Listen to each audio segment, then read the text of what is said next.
Welcome to the Caregiver Relief Podcast, where we provide support, inspiration, and practical advice for those on the front lines of caring for loved ones. I'm your host, Diane Carbo, RN, a registered nurse with a passion for empowering caregivers like you. Today, we're diving into a transformative conversation with Marilyn Raichle, author of Don't Walk Away and a trailblazer in dementia care. Marilyn grew up in the shadow of Alzheimer's, with the disease touching nearly everyone in her family. But instead of walking away, as her mother suggested, she embraced the journey, discovering joy, creativity, and the enduring personhood of those living with dementia. From founding the Art of Alzheimer's to leading Maude's Awards for Innovation in Alzheimer's Care, Marilyn's story is one of hope and connection. In this episode titled Don't Walk Away, Transforming Dementia from Burden to Blessing, we'll explore changing perceptions from despair to hope and power of sharing joy and unique tips for caregivers and self-care. This episode is sponsored by MyVitalVault.net, your all-in-one life organizer for aging adults and caregivers. It's designed to help you securely store your essential legal, medical, and emergency information in one easy-to-access place. Because when a crisis hits, being prepared can make all the difference. Join our Caregiver Relief community, a warm, welcoming space where you can connect with other caregivers, ask questions, share stories, and find support from people who truly understand. Visit community.caregiverrelief.com to join now, because caregiving is one of the hardest and most meaningful things you'll ever do, and no one should have to do it alone. And if this episode speaks to you, please take a moment to like, share, or comment. Every click helps us reach more caregivers who need encouragement, resources, and hope. Marilyn, thanks so much for joining us today. I'm excited to share your story. Before we get started, could you start by sharing a little bit about your family's history with Alzheimer's and how your mother's words, "when we get Alzheimer's, walk away," initially shaped your perspective on caregiving? And thank you. It's lovely to be here. Well, almost everyone in Dad's family developed the disease when they were in their early 80s. And Dad was the youngest, so he came later. And some in Mom's, not as many. My grandmother, and we didn't expect it with Mom. So that we were raised, and Mother didn't just suggest, Mother insisted. She was adamant that when, and it wasn't not if, it was when we get Alzheimer's, I want you to walk away. We're not going to remember you. There's nothing you can do. So walk away. And there are 5 of us kids in the family. And we heard this from the time we were young. And we all thought, yes, of course. And actually, this ghoulish little family in which I lived, as teenagers, we actually made up ways we were going to kill my father when he got Alzheimer's. Dad even participated sometimes. And so it was just this incredibly, we all knew we should walk away. And that was my plan. I mean, it was never even a plan. It was sort of like, of course, it was a given. And Mom and Dad, unlike most people, had enough money to live in a really good continuing care facility. So they lived there. We knew they'd be taken care of. They were together. Dad was developing Parkinson's. Okay. And Mom considered herself his caregiver. And so when we all went on our merry ways, and it's when I think now of the support they could have used early on, and no one was there. We basically left Dad in charge of Mom, and they had all the nurses, and that's truly something I regret. And so when I came back from graduate school, there were no jobs. And so the family said, okay, we're going to pool our resources and you're going to be the family caregiver. Oh. And first of all, I have to say right off the outset, I was never a family caregiver. Horizon House where they lived took care of the care. I was basically family caregivers on the people, as you say so accurately, on the front lines.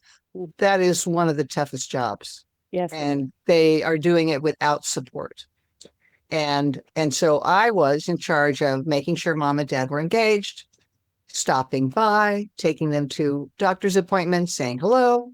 And with mom's words always in the back of my mind, walk away. My eyes always on the clock, walk away. And that went on for about the first year that I was supposedly their caregiver. That's fascinating that your family designated you the one because you weren't working. Yet that consistently throughout your life, it's walk away. And you're right. You became the activities director, the transportation, the care coordinator. But in all honesty, that's a heavy duty job as well because you're advocating for them. But what was the turning point that transformed your reluctant start into a joyous journey as caregiver for your parents? It was slow, very slow. At the beginning, mom wanted the best for dad. Dad wanted the best for mom, and I wanted the best for both of them. So it was all about shared needs. So that enabled me to at least slow down and not try so hard to get away. Yeah. And then dad died at the age of 89. And mom and dad had been together for 72 years as best friends and married. Lord. And there was a rule in our family, you don't cry. Don't cry. I never saw tears growing up, and I never heard the word love growing up. Those were considered emotional indulgences. And so when dad died, I was there, my brother was there, and my sister was there. And my other brother and sister lived in other cities. And we were sitting next to dad, and dad was gone. And we thought, should we wake her up? Because she's not going to remember, and we're going to have to tell her this over and over again. But we thought, after 72 years, of course we have to wake her up. So we woke her up, and I have never seen tears like that, ever. And certainly never from mother.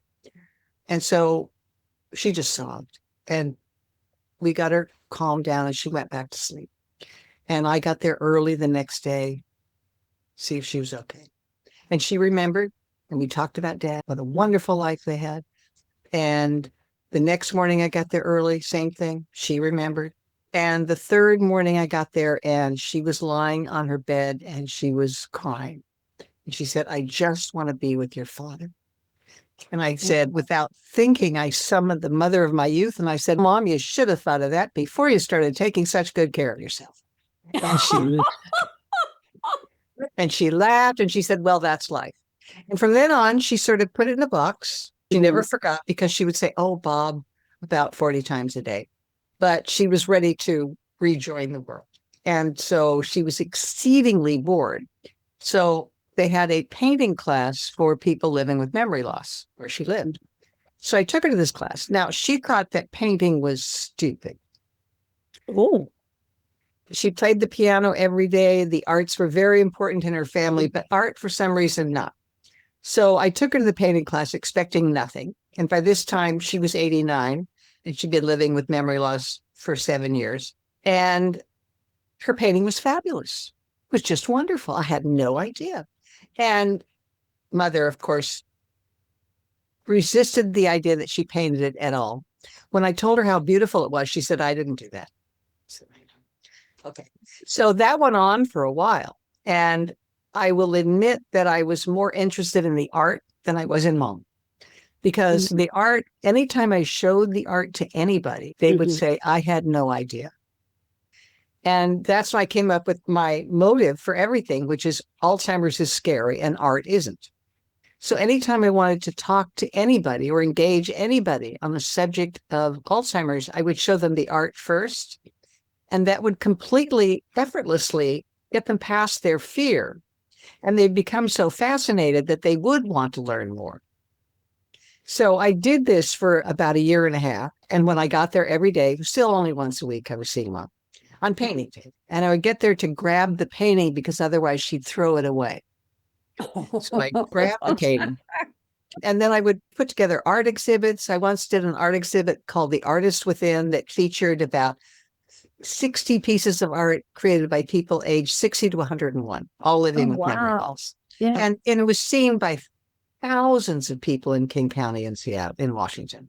And it was just this really wonderful experience. And then one day I was looking at mom's art because at this point she'd been transforming things. And when she first saw a flower, she would paint a flower. But then after a few months, she would start to transform them. So when she saw a zucchini, she painted a monster, a dragon. Oh, It was always so interesting to see what she did because yeah. it didn't have anything to do most of the time with what she was seeing. It was what she was feeling. Yes, yes, yes. And so after about a year, I noticed that her paintings were starting to me, deteriorate. It looked like she didn't care. Same picture, no transformation, same colors, same lines. And so I got there early before painting class, and we did everything she loved to do. We played Scrabble, which we did every day. We looked at the view, we took a walk, we sang, and then I took her to the painting class. And the painting completely changed. All of a sudden, there were these warm animal images, different colors. And that's when I had my breakthrough, when I went, oh, I see. I have a role to play in this. We're partners. And that's when I began to regard myself as a care partner, not just a caregiver, because a caregiver to me up till then had been taking care of the essentials for somebody who needed my help. Now we were working together to build a better life, as it turned out for both of us. And it's the most rewarding, the best thing I ever did. You know, as a nurse, I was a caregiver because I was just meeting people's needs when you said that. And it just clicked with me because as a family member taking care of my brother or my son and my father and my mother, I did things differently. And I love the way you embraced it. I love that you got involved with the activities early because caregivers overlook that one specific piece of a tool you have in your toolbox that can help with connectedness and really help them express themselves. So I love that you got involved with that. Now, in your book, Don't Walk Away, you emphasize living with dementia rather than suffering from it. Yeah. Can you explain what enduring personhood means to you and why it's so important? Yeah. So that was the first lesson I learned when I started to see mother's paintings, when I suddenly realized, oh, she's still here. She's still living with wit and invention. And that's when I realized, that's when I slowed down and I stopped trying to bring her back, asking those dreadful questions like, don't you remember? Or do you remember? And instead embraced the woman who was with me in the moment and That's beautiful. living with, not suffering from. She was living with it. And then it took me a long time because we were together as care partners for 9 years. And I wrote down every single thing we said and did for 9 years. Oh, wow. Yeah. Yeah. Sorry, journal. Every time I came home, I wrote everything down. And it was all intensified by this art, which I loved. But over those years, I finally realized that for me, what I learned and what was hard for me to learn, because I started out by thinking, okay, this is loss. So many people see people living with dementia as only loss. This life's no longer worth living, someone who's no longer there. And yet, finally, I realized, I understood that we are all human beings, and that as human beings, we share certain things. Yes. Our need for friendship, our need to be of value, our need to laugh and to smile, our need to love and to be loved, that we are seeing the world differently, but we're seeing the same world. Yes. Yes. And so it was just this day. By this time, I was seeing her every day because it wasn't that I had to be there because it was my job. It was like I needed to be there because it was this path I was on to personal discovery. Every day I was there, I learned something about mom, about living with dementia, and about myself. Because it's, to put it lightly, I came from a family that was emotionally unavailable.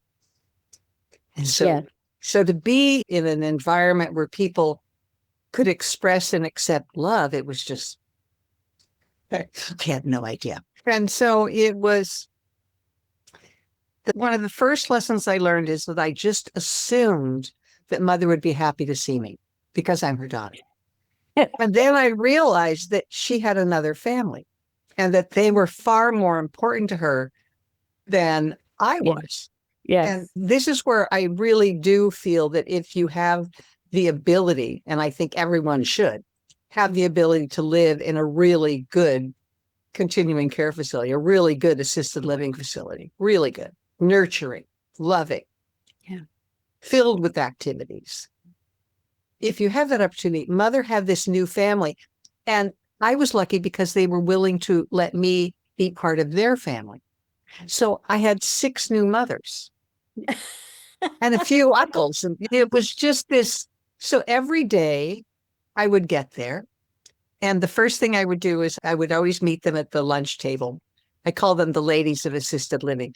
And I would give everyone a shoulder massage because touch is something that's not that pleasant. Plus, I like giving them. So I would always ask first. And they sometimes wouldn't know what I meant. Then they'd see the person next to them swooning with pleasure, and then they would. Yes. And this went on where I was just, and they weren't long, but they were just this show of affection. And the once I got the best compliment of my entire life from Gloria. She came up to me and she said, "Do you tuck your wings in a handkerchief when you're not here?" I love that. Oh my gosh, I love that. These were just these delightful people. And I learned how to be with them in a loving, happy way. And I met this man once and he was telling me about his wife who had dementia. And he said, when I visit her, she kisses me and she tells me she loves me. And when I look in her eyes, there's nothing there. And I leave in tears. And I thought, why couldn't he see what I most likely would have, which is a woman with something to say?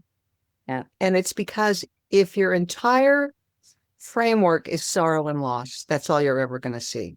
Yes. But with mother and all of her companions, they were enjoying life. And I got to see them enjoying life. And that person I thought was gone was there, having fun. I was seeing not sorrow and loss, but I was seeing happiness. Yes. One of my sisters once said to me, "Mom left us years ago." And I said, "If she left, who's there?" Yeah. And I would suggest it's somebody well worth getting to know. Oh, you know what? I always tell my caregivers, change your perspective, you change your life.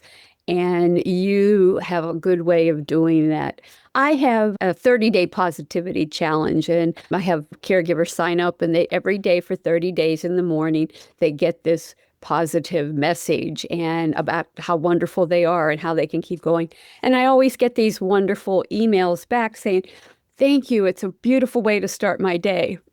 Now, yesterday, I got an email from somebody, and she says, "I wish all you professionals would stop telling us to be grateful and happy in what we're doing." And my heart broke for her. Yeah. Because I know that she's probably overwhelmed and she's burned out. And I simply said back to her, I've walked in your shoes. I don't understand everything you're going through, but I just want you to know we're here for you. And if you need to talk, call me, reach out to me. But the message that she missed the point of the emails, the gratitude and looking for something good in everybody every day. And not everybody has the ability to do what you're doing. That's why I love to be able to talk with you and share your book, because you shift your mindset and it opens up a whole different avenue of things to explore in a person. Yeah. I had a friend once who said her mother was starting to develop a memory loss. And she knew about because I've been telling her stories about me and Mom. And I said, "Okay, I'm going to just give you one suggestion," because she was busy, like many people are. And I said, Is there one thing that you enjoy, that your mom enjoys, that you could do together? Just one thing, even for 5 minutes, 5 minutes. Yes. Do that and just see how she feels. See if you can see the person there that you thought was gone emerge. If you'll see that happiness there. And if you do that, you might want to do it again. And you might want to do it again. Yes. Just start with 5 minutes, because not everybody had the luxury I had, which was spending all day with mom. Yeah. And she said, yeah, I tried that. It's good. It's better. I saw that she was happy, because it's really hard for some people to see their loved one is happy. Yeah. They're projecting on them how they would feel. Yes. Yeah. And mom was light years ahead of me in learning how. Once she was there, it was like, life is good. Her favorite phrase was, life is just wonderful. Aw, bless her. But then mother was this incredibly happy person. She was just, that's who she was. My father, on the other hand, was not an incredibly happy man. And yet I realized after so many years with mom, all the things I could have done that would have made him feel better. And one was, instead of trying to do anything, I just could have been with him. Yes. I just could have listened to him and let him know that he wasn't going to be abandoned. Yes. Could have given him a shoulder massage because he loved them. But, because it's different for everybody. And I had this friend who was a caregiver for her husband, and it was hard.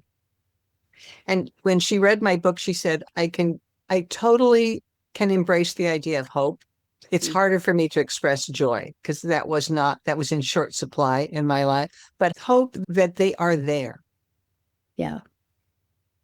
One of the things I tell my listeners who has a family member with dementia, they're living truly in the moment. They don't have a past that they remember anymore, or it's depleted and gone, or they have maybe it's way back from when they're youth, and they have no thoughts about the future because they're not able to process that at the time. So they often pick up on your feelings, your temperament. Yeah, everything about you. So I said, you have to approach them with kindness, with a smile. Always approach them from the front and take advantage, because of being upbeat, they will pick up on that as well. Really early on, I was talking to mom and I was telling her about my day at work, and it was not good. Yeah. And I could just feel her pulling away. And she was absorbing all of that. And then I got that. And I immediately changed the subject to the vanilla ice cream we were going to have for dinner. Oh, that's my favorite topic. And the other thing is that mom didn't always remember who I was, but that didn't matter, because she was always happy to see me. Yes, yes, yes, exactly. It's learning how to live in the moment. And I used to tell people, I said, just start a conversation and hop on for the ride. I love that. I love that. I really do. Now, that's how mom was. Mother was essentially this incredibly funny, competitive, curious person. That's who she was growing up. And I've always thought that who she was essentially was intact. It was expressed differently, but she was incredibly curious. But she was also very funny. We played Scrabble every day. And at one point, she was having a really hard time coming up with tiles. And then she said, can I give you my soul if you'll give me better tiles? She still has. I said, but Mom, you're going to need your soul if you're going to go to heaven and see Dad. She said, you could come with me. And when I need it, I'll grab it from you and you could run away. She was always coming up with ideas about things that she could do to make her to do what she wanted to do. She's very fun. Yeah. Oh, and she did it in a pleasant way. I love that. Oh, yeah. Yeah. Mother was but then the interesting other thing is you hear about mom became the child and I became the parent. Well, mom was always the parent. She was always teaching me things, always. A couple of years before she died, she was about 94 at this point. We were playing Scrabble. At this point, we didn't always make words. We would just count up the scores on our tiles to see who had better scores. It's just, we keep adapting. You keep adapting. Yes. And so she asked me if dog was a word, and then she stopped and she looked at me, thought for a moment, and said, sometimes your brain just gets in the way and may jewel on the triple. And to this day, if I'm having a hard time coming up with an idea, I will say, sometimes your brain just gets in the way. And 9 times out of 10, it'll come to me. And it's thanks, Mom. I mean, Mom was having this incredibly doer family where we never talked about love. And we never gave each other compliments, because in our family, if you gave somebody a compliment and you accepted it, it meant that you thought you deserved it. Oh, I know. So we always changed the subject, preferably to something depressing. So we always all got out of the habit. And yet at Horizon House, Mom greeted everybody with a smile and a compliment. Wow. And she still couldn't accept one, because if you told her she was playing the piano well, she would hit a bad note just to show you that you were wrong. But the giving of compliments and smiling was something I had never done. And when I started doing it, it was like, this is wonderful. This is a great way to start a conversation. Again, it was like my whole life, it was always like, thanks, Mom. Thanks, Mom. And this is a wonderful story that years before Mom developed dementia, she lived at Horizon House, and I lived in this big, huge house not far from her. I shared it with a bunch of people. And one day she arrived unexpectedly. They let her in. She came up to my room and she laid down next to me. She's before dementia. And she told me she loved me. Oh, wow. And I just remember crying. Oh. And she said, I guess I should have said that more often. And again, we never spoke about it. I pretended to be asleep. But our lives together as care partners unlocked all that love that was waiting so long to express itself. And so every day was just this gift that I was having fun. I was living in the moment, and I was learning how to love and to be loved. Yes. Yeah. That's beautiful. That's very beautiful. Mom was just I always said that Mom was distilled to her essence. Oh, God bless her. I hope she's happy in heaven with Bob. Yes, yes, she kept her soul, even though she didn't. Scottish Calvinists, they don't want to talk about religion either. But it was just this daily, and with there was this moment where I was giving shoulder massages to people, and there's a guy named Harry who was up the men's table. And he wanted a massage. So I went up there and I gave him a massage. And he started, as I was massaging him, he started to go, ah, ah, ah, ah. And all of a sudden, those chirps slowed down and a song emerged. And he started to sing. Oh, wow. And I kept giving him the massage. And then I realized that everyone's food was getting cold because everybody in the lunchroom was just riveted. And I finally stopped. When I finished, everybody stood up and applauded. Oh. I mean, again, it was just the ability to give joy to people and have some. Yeah. So that this went on for 9 years. Yeah. Well, you were a blessing to the whole facility. And it was a blessing to me. I was the luckiest person around. Yes. Now, for our listeners who are caregivers feeling overwhelmed, what specific self-care tips can you share to help them maintain their own well-being while providing support? One is slow down, ask questions, and listen. Just ask questions and listen. And that if they have access, even if they don't live in the Club Med retirement homes where Mom did, that if you have access to a senior center where they have activities, to give yourself the ability to relax and have respite. That to grind yourself into the ground, being the best caregiver on the planet isn't going to help you, and it isn't going to help them, because you're going to just exhaust yourself. But to relax and to slow down and to ask questions and to really listen, because these are all life lessons. Yes. Because if you really listen to them, they have something to say. Yes. Yeah. And you can just listen. But I know it's hard for home caregivers. It's hard because Yeah. they're busy. So it's like in brief moments, give yourself a break to listen and relax. Just slow down. I encourage all my listeners to create a care team partner support group around you where you can have people. If you have someone who is artsy, craftsy, and is into music, and you make them your activities director and ask them to come in and find out what about your loved one that they would like to do that they haven't, and then start doing it with them. And then you, as the caregiver, get respite from it for sure. But there are times when you're going to want to actually be there to enjoy, because those are the moments when you connect on a level that you might miss because of this brings out the best in them sometimes, and they're there. I know the blank stare, but there are times when I've been in nursing for so long and have worked with elderly for so long. When they connect, you see that light in their eyes, like your little man who sang. It's just, I always think of the little old, I had a little old black lady. She was so precious in a behavioral health unit. She was catatonic and she had been there for weeks, no emotions, no response to anything.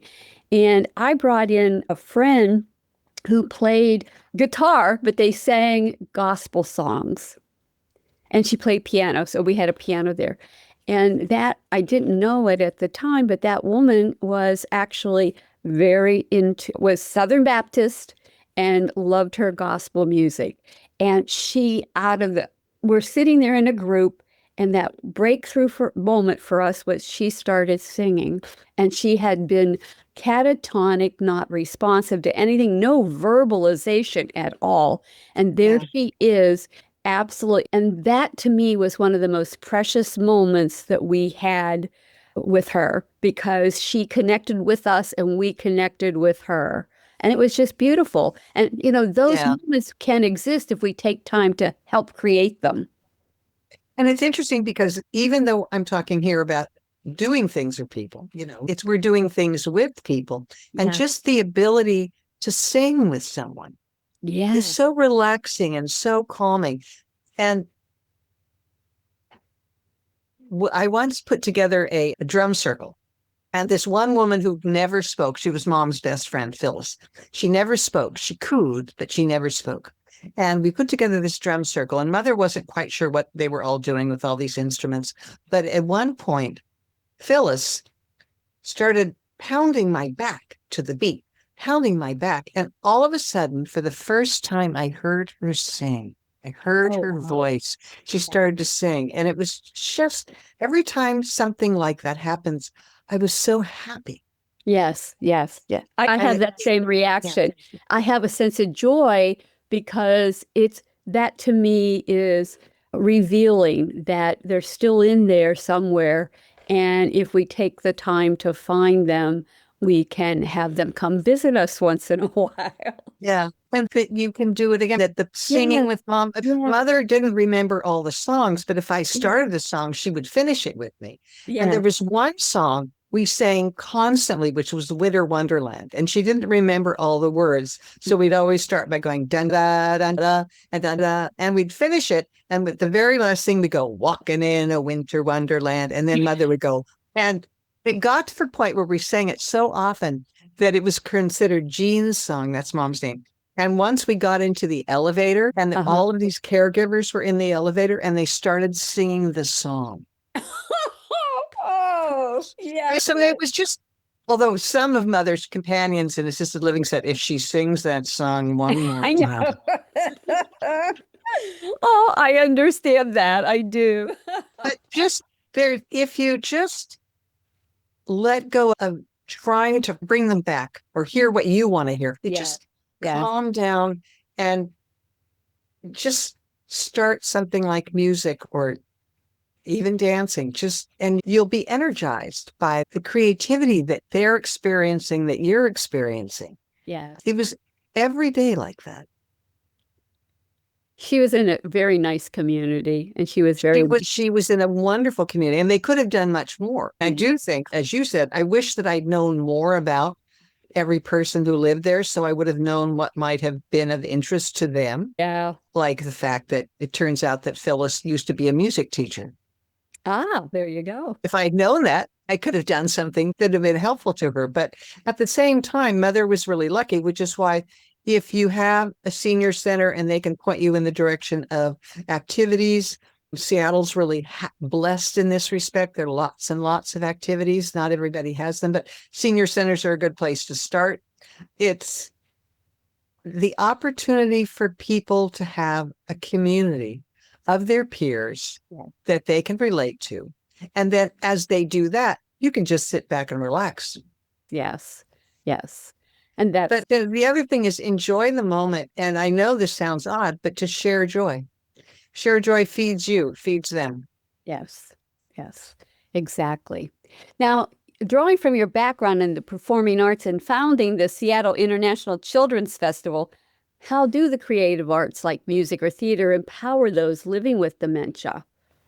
I think it depends on at what level they are. When we did the art exhibits, it was so interesting. We'd have the art exhibits. I would take pictures of the artist by their painting, and you could just feel the pride. Yeah. That this was just wonderful, but also the ability to create something, which was interesting. If I created something, I would be like, look at this. But all of the people I was involved with who were creating art, it was less about look at this, but more just the enjoyment of the creation of the art. With Mother, when she started to paint, she would begin to hum.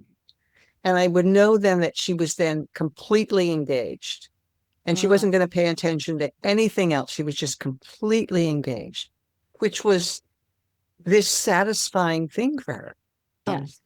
And so I just think it feeds their, I'm going to say, I don't know quite what this means. It feeds their soul. It feeds their experience, happiness on a level that they aren't able to anymore. Yeah. One of the things I did, the whole idea of being a value, being a purpose, which was once so abundant in their lives and now so lacking. And so this is a simple thing. And Mom at this big ladies' table, and I asked the kitchen staff, I said, all these napkins that you put around the table, could you just bring all those napkins to me in a big, huge heap? And they did. And I threw them on the table and I said, Mom, could you help us fold all the napkins? Yes. And she immediately started folding the napkins quickly and then put them on every single plate and just went like this. And I said, you're now the folder in chief. Thank you, Mom. And she did this every day. And it was small. Yes. But I did something for other people, made her feel good.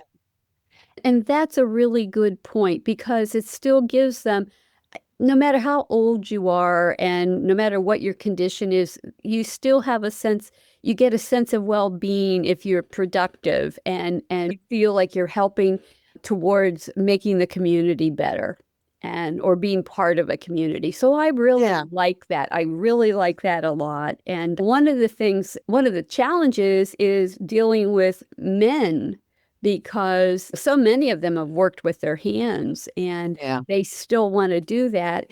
And that's a challenge in dementia care. But gardening is something I love to see the what do you call them? They bring them into the area and they're raised beds that you can go wheelchair and do your growing and stuff. There's always something that you can find for somebody that they have done in the past. It may be getting toys, old plastic tools, the screwdrivers and the drills that they have kids now that are plastic, that are safe to use, that a person can still get some feeling of a sense of accomplishment. And this is a wonderful one, but there's this wonderful organization called the I'm Still Here Foundation. And they do innovation grants where they ask people, they'll fund these ideas where they can promote joy and happiness through creativity. And this one program they did, and it's still in operation, it may be, where they actually worked with a senior living facility. These were all people who are living with dementia, and they went to a pet animal center where the animals had basically been marked to be put away.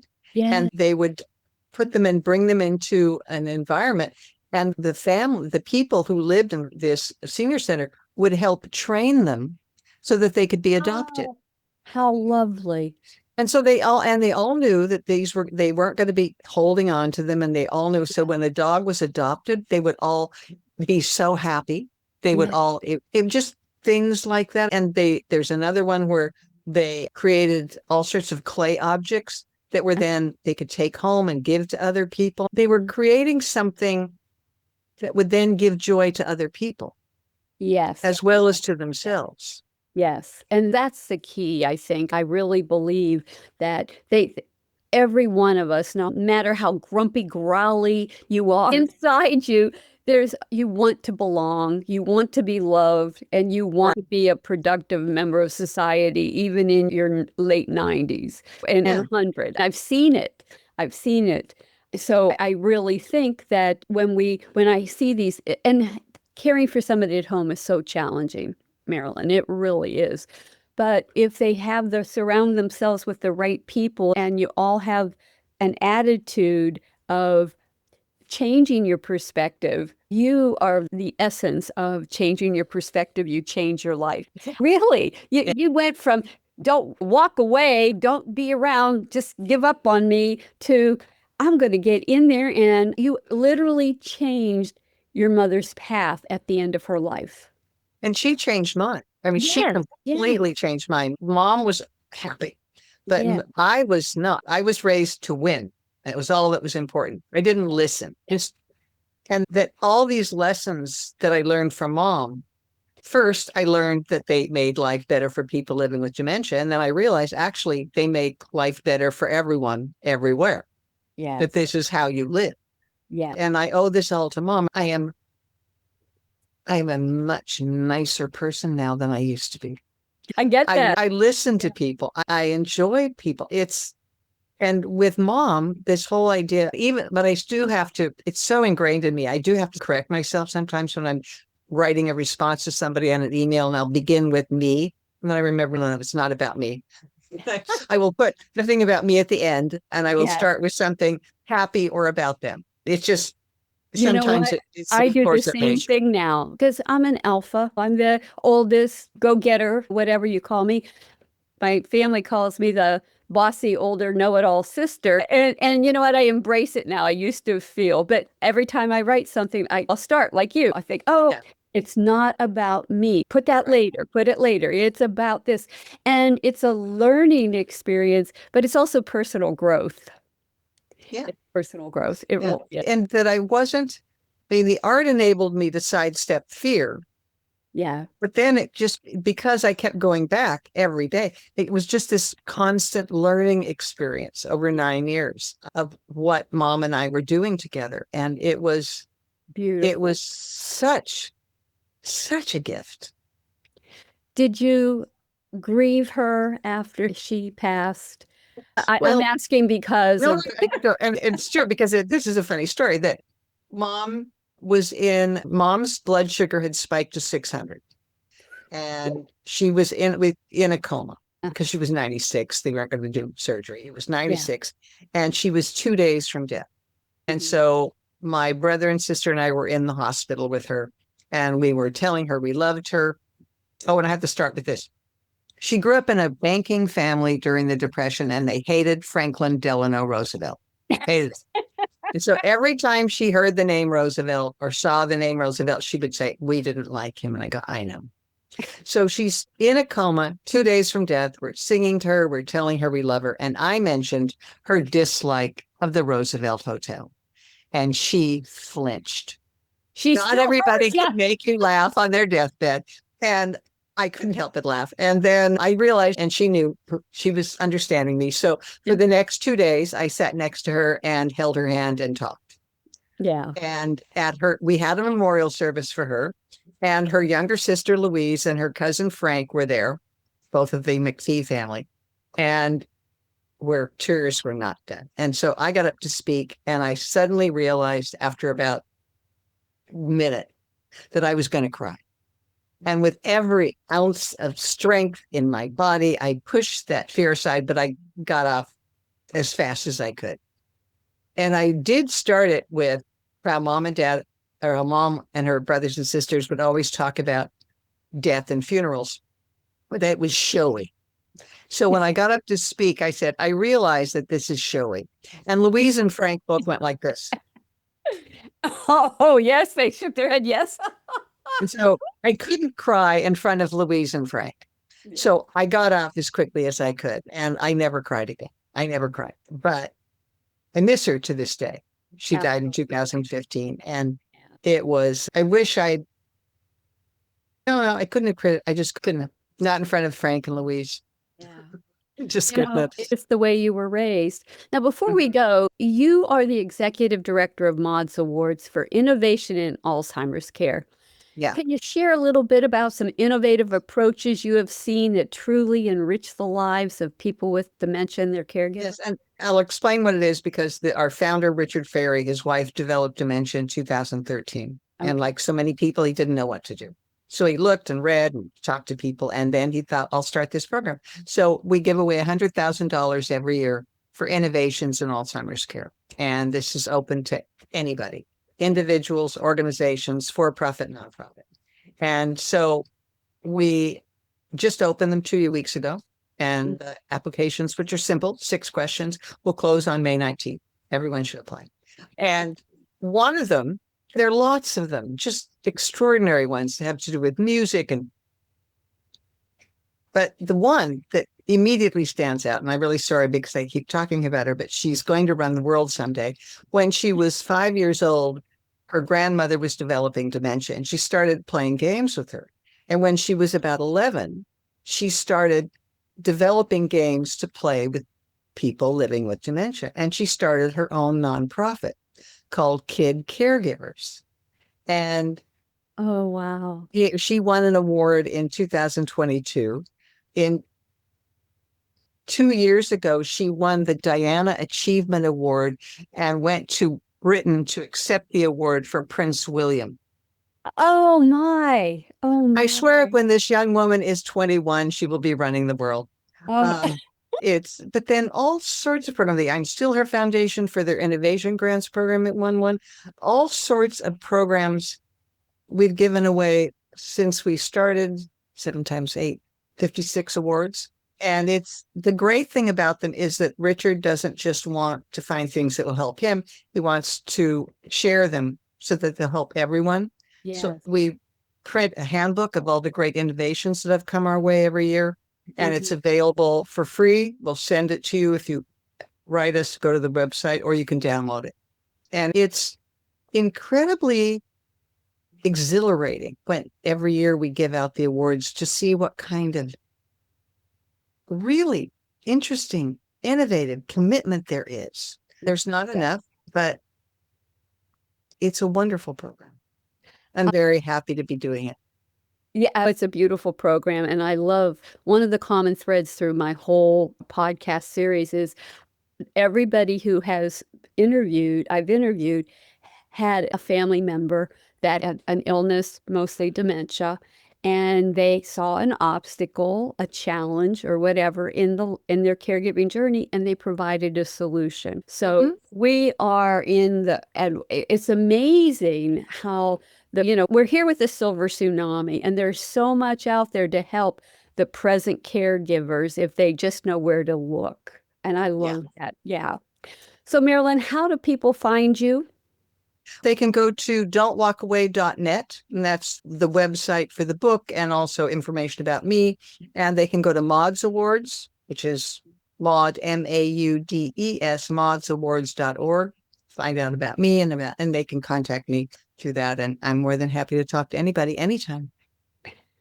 Thank you so much for your time. And I love your attitude and your approach because it's refreshing and uplifting. And I hope the listeners out there have that same experience that I had while I was talking with you today.